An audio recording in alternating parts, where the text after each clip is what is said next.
All right, so now we're doing derivatives of logarithms. So here's our basic one. So the derivative of the natural log of x is 1 over x, or the derivative of the natural log of absolute value of x is 1 over x. So we're writing it this way because also we're going to be doing the integral, which would be that. So the integral of 1 over x will be the natural log of absolute value of x. Now here's all the derivative formulas in one nice little location, but we're going to do each of them one at a time. Let's start with the first one. So y prime is equal to 1 over x. So whenever you see natural log of x, you just make it 1 over x. So if there's a number in front, this would just be 2 times 1 over x, which is 2 over x. So it's just quicker to make it your numerator, and the x becomes the denominator. So there you have it. That's our derivative. Now, what if there's something inside? Well, that now becomes chain rule.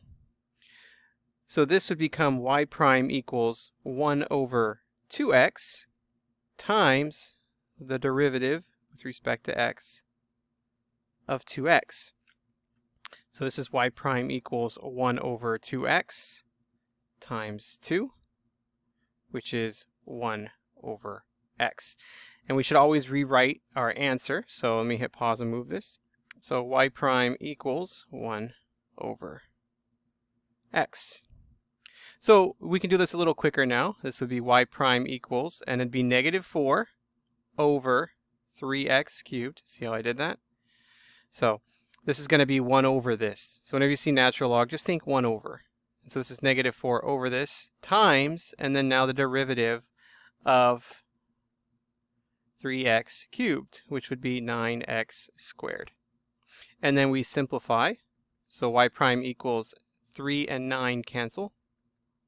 Makes a 3. The square cancels 2 of those. So we end up with negative 12 over x. Not too bad, right? If you have a fraction inside, same basic idea.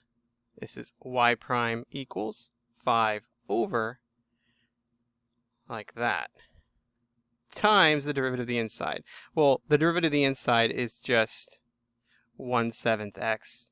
So that would just be 1/7. Now when you have a fraction on the bottom like this, you just want to flip it. So this would now become 7 on top. So 7 times 5 over x times 1/7. The 7 cancels, and you get y prime equals 5 over x. So if you look at it now, if you have a fraction inside, when you write it, just flip it here. So you can see it's x over 7. Now it becomes 7 over x. So the quicker way to do that is this. Y prime equals 5 times, and then you write 7 over x times, and then you bring down the derivative 1/7. See, it's a lot cleaner. So now we end up with 5 over x. So if you have a fraction inside, just flip it. Okay. What about logarithms? Well, logarithms are not natural logs, so what we have to do is use change of base to convert them into it. So log base b of x would be the natural log of x over the natural log of b. b is not an x, so it just converts over.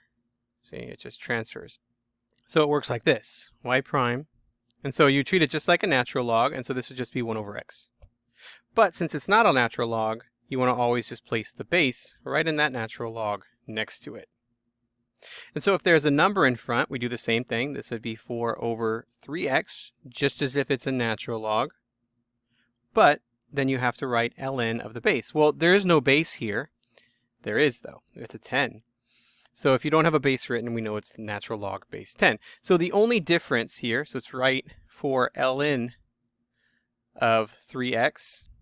That does not look like ln. Let's try that again. ln of 3x would normally be y prime equals 4 over 3x. So if it's not a base e, then you just have to write ln of the base right next to it. So if this had been a natural log of x, we would have had y prime equals just 1 over x. So you can see the only difference is we're putting ln of whatever the base is next to it. So ln of 10. See, that's it. So if we do this one, we can now just basically shuffle it.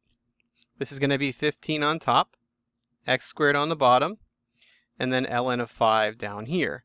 So all we're doing is moving everything.